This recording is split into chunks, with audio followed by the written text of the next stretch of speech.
Her father was a high-profile pastor. She was a teenage alcoholic. Hear the gripping true story of a family's battle with addiction. Rob Koch and his daughter Danielle join us live on today's 700 Club Interactive. Hi, and welcome to the show. It's a story that has been blowing up on social media and on news outlets across the nation, and for very good reason.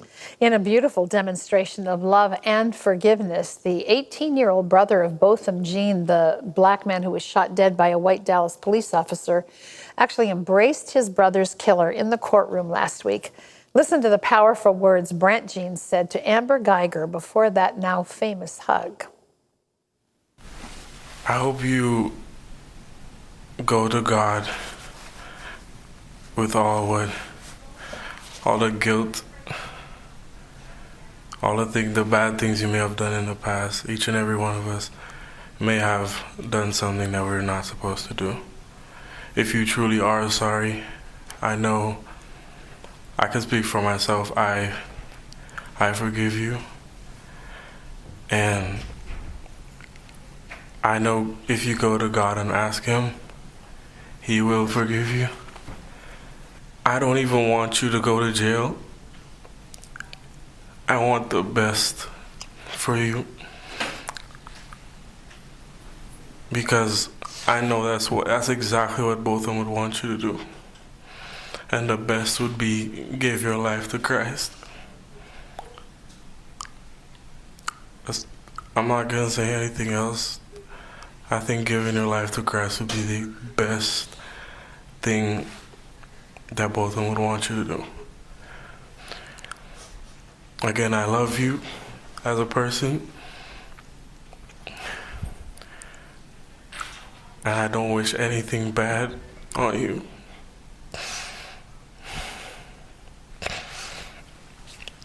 I don't know if this is possible, but can I give her a hug, please? Please?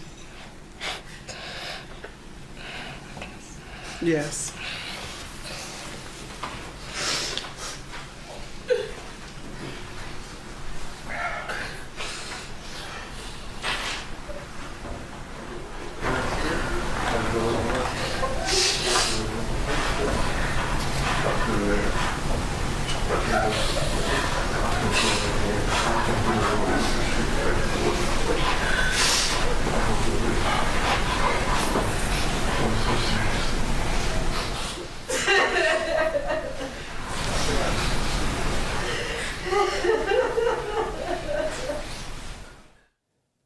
Wow, and the story doesn't end there. As you may know, after that jaw-dropping moment, Judge Kemp left her bench, gave Geiger a Bible, and read her John 3:16. She also embraced Geiger, as you see there, before she was led out of the courtroom. What a powerful moment that has gripped the nation and many parts of the world. Terry, I don't know if you've ever come across in Scripture about how Jesus spends so much time talking about forgiveness and the need for it, the necessity. I've read it and thought, why is this so necessary? Why must I forgive? And you can see the power of it just there for the kingdom of God. Well, and it's not just powerful for her, it's powerful for the one who extends it initially. It's like you're freed from it. I want to say that I followed some of this on Facebook and was so discouraged is what I'm going to say, and frustrated that many people got on there attributing the judge and the brother and one of the court officials to some syndrome that they were going through psychologically, and just dismissing this as some psychological situation that they were in. You know, if you don't know Christ and you haven't experienced His forgiveness, I guess you just don't get it. But of course now there's anger and, charges against the judge for praying, revealing John 3:16, embracing, et cetera, et cetera. Not surprising that all this would happen, but right? She stepped down from the bench. Yes. Everybody gets to be a real person in life. Yeah. I admired that. And I think we're at a point in society now where none of this comes as a surprise, a negative backlash. It's to be expected, and some people are living out their faith regardless. Absolutely. And what Brant did in that moment is an incredible example for all of us, isn't it? Remarkable. Well, as some students across the country are walking out of school to protest everything from climate change to school shootings, we want to tell you about some students who walked into school bringing love and hope. Last Thursday was Bring Your Bible to School Day, And we're happy to report it was a very big success. Students of all ages participated, and many shared their pictures on social media. The event started in 2014 with 8,000 students, and it's estimated over 500,000 participated this year. For one 17-year-old student in Colorado, it's not a big deal to take his Bible to school because Perry says he brings his every day, and he's been doing it since he was in middle school. Take a look. My name is Perry, and I've been bringing my Bible to school since about 7th grade. I wanted to start bringing my Bible to school because a lot of people were interested and they had the right response to it. They were kind of like, you know, what does the Bible say about this? And then we would just look it up right there, and then I decided to just keep doing that. I just pulled it out of my backpack because I would always have it on me. I would expected 2, maybe like 3 people at the most, but it started out with 5 or 6, maybe even 7 people. I even got to, you know, preach a little bit. I had never really done that before, but I kind of just, whatever God wanted me to say, I said it, and it helped me to figure out, you know, that I can be a part of high school and I can be, you know, an athlete, be in sports and not get caught up like everybody else trying to become popular. Going to God was really like my first option. Wow, Perry. Go you. Yeah, Perry's reminding us that people are hungrier than we may think for Yes. hope, to hear about God, hear about Jesus. And sometimes we just think everyone's going to be resistant to the message Jesus brings, but not always. Yeah, and you know, I know when you're in high school, this is hard to believe, but Certainly. being popular is highly overrated. Just want to say. Well, actress and singer Demi Lovato recently shared that she had the, quote, amazing opportunity to visit Israel, where she was baptized in the Jordan River, the same place Jesus was baptized. She grew up Christian and has Jewish ancestry as well, and said that when she was given an opportunity to travel to the places she'd read about in the Bible, she said yes. The pop singer shared that she felt her spirituality come to life on the trip. In her post on Twitter, she wrote, "There is something absolutely magical about Israel. I've never felt such a sense of spirituality or connection to God, something I've been missing for a few years now. Spirituality is so important to me. To be baptized in the Jordan River, I've never felt more renewed in my life. This trip has been so important for my well-being, my heart, and my soul," she added. "I'm grateful for the memories made and the opportunity to be able to fill the God-sized hole in my heart. Thank you for having me, Israel." Well, after she posted this, she received enormous backlash on social media. Critics accused her of taking a political stance for Israel. And after turning off the comments on her Instagram, she issued an apology, saying this was meant to be a spiritual experience for me, not a political statement. And now I realize it hurt people, and for that, I'm sorry. And the apology tours people need to make continues. I thought it was pretty clear from the beginning it was not a political statement. It was just a transformational very trip for clear. her. Yeah. But people are very offended about a lot of things nowadays. And I wonder if this probably would not happen, Terry, but I wonder if celebrities may begin to post less about their activities, or no, you don't think so? Well, I'm just I saying, don't know. if everything you just- put out there you kind of get a lot of heat for, and political correctness, et cetera, maybe they'll start posting less. It's like online bullying to me. Like, just stand up. Don't receive it. Just stand for your own position on things. Well, you've probably seen cute videos of teenage boys asking girls to homecoming or to prom. Well, we've got one for you you'll love. David Matthew Cohen surprised his girlfriend, who also happens to have Down syndrome, while she was cheerleading during a football game. In the video that's now been seen by over 3 million on Facebook and over 300,000 on Instagram, David confidently strides up the sidelines with balloons, flowers, and a sign that said, "Will you be my sunshine for homecoming?" His girlfriend, Sarah Marie Garcia, is overcome by his romantic gesture, and the crowd erupts in cheers. Oh, how could they not? The happy couple has a backstory as well. They met in speech therapy class when they were just 3 years old. Look at that handsome photo. They recently had their photograph featured in Times Square for Down Syndrome Awareness Month in October. Garcia's mother told Fox News they've always been together. It's just so cute how their relationship progressed and blossomed.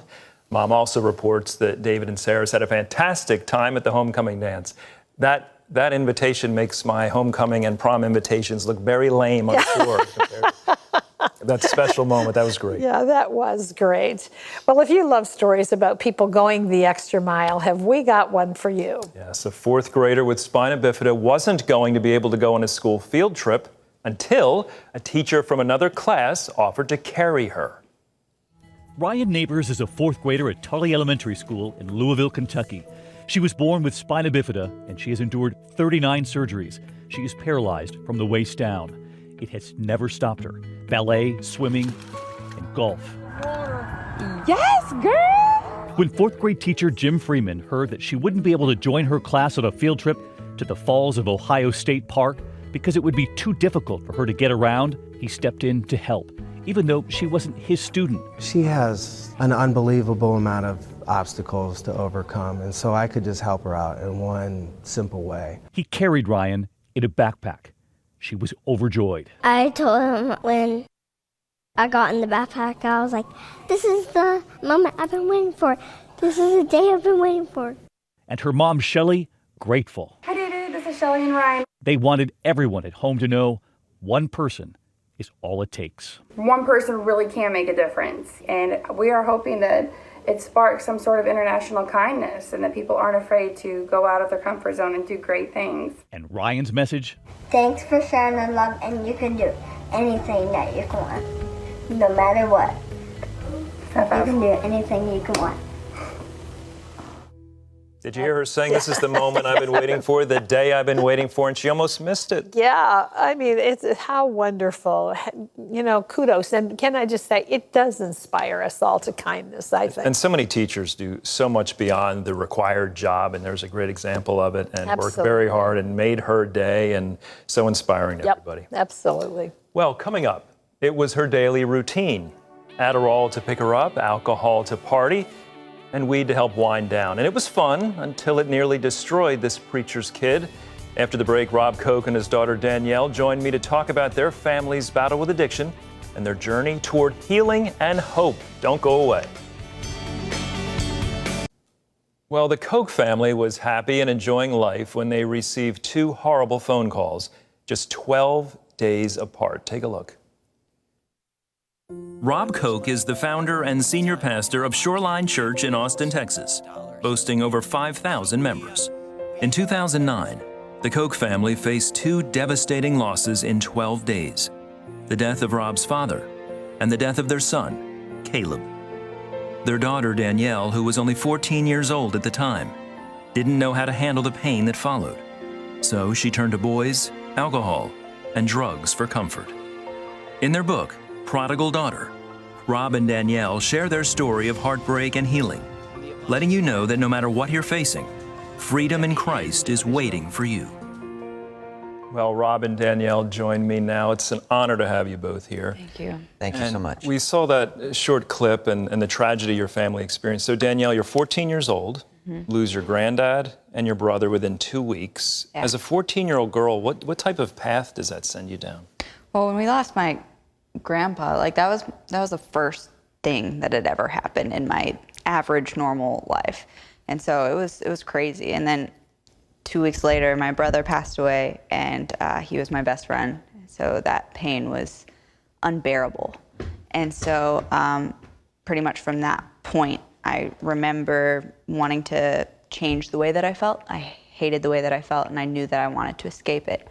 And so that kind of led me into attention from boys. And then as I got older, kind of the spiraling of drugs and alcohol, which seemed to work better. And so yeah, it kind of took me on that path. And Rob, so you're a pastor. Yes. You have these horrible tragedies going on in your family, but I think maybe parents feel like my child won't fall into addiction, or maybe even especially a pastor feels my child won't fall into the trap of addiction.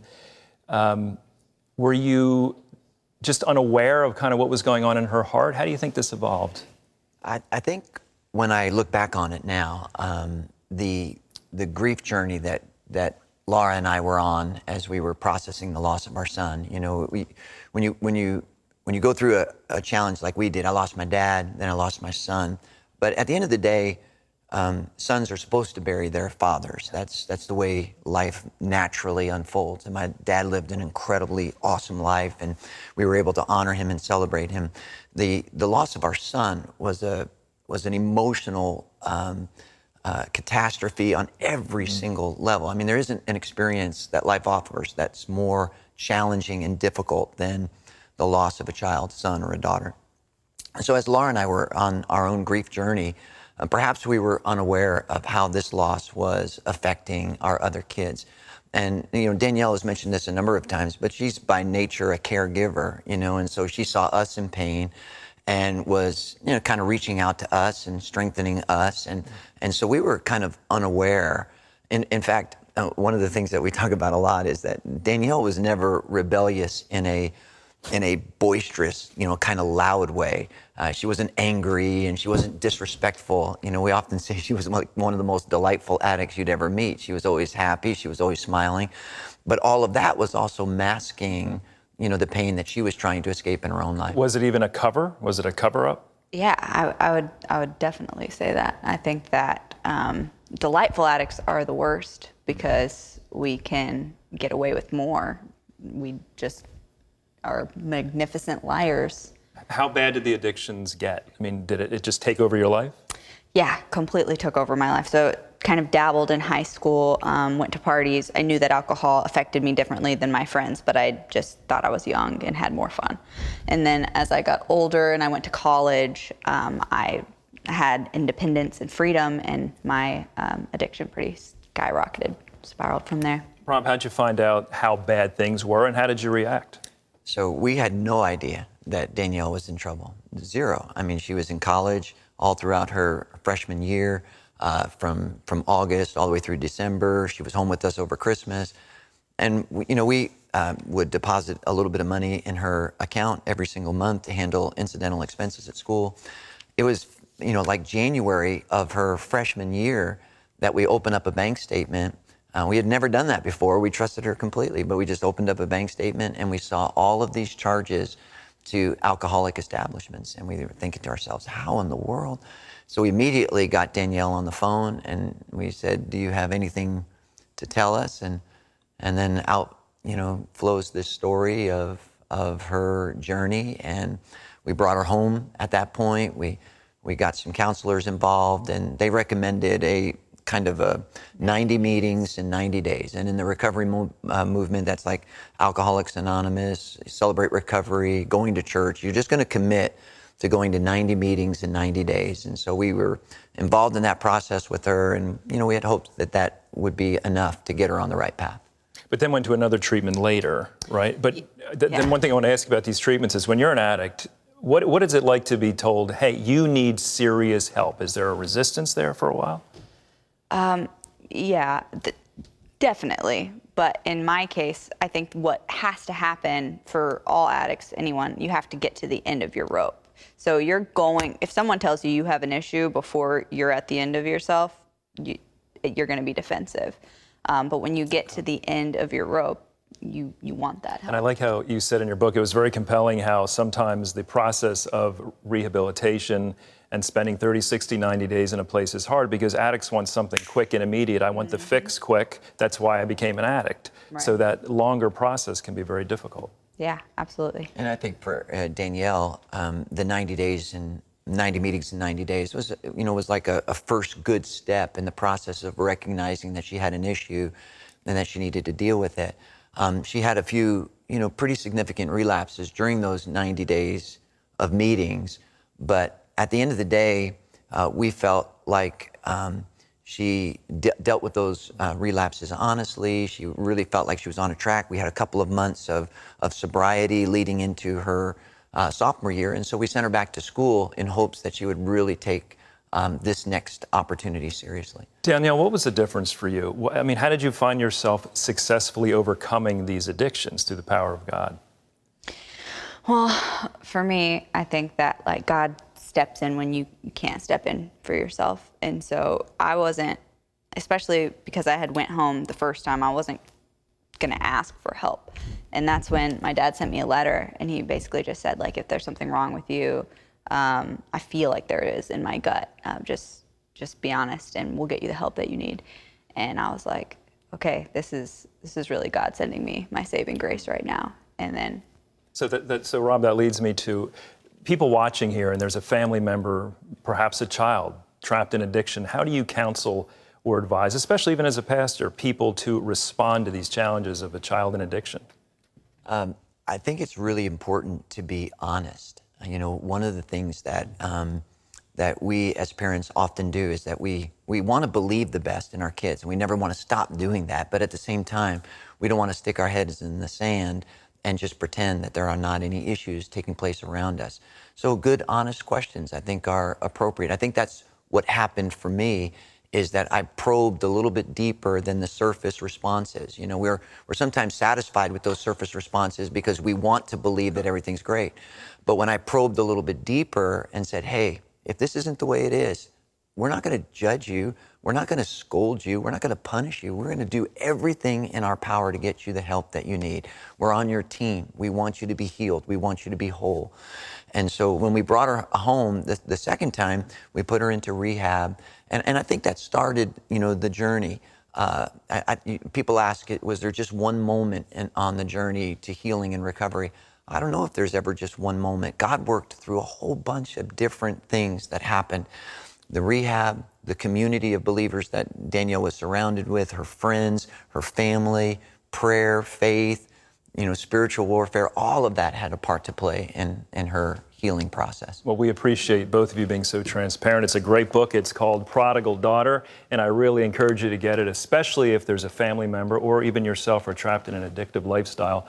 If you have a prodigal in your life or someone who has one in their family, I encourage you to get a copy. Rob and Danielle, thanks so much for being with us. We're very honored. Thank you. You're welcome. Terry, over to you. Well, still ahead, accused of witchcraft, a family is shunned by their neighbors. Why are they now welcomed with open arms? Find out when we return.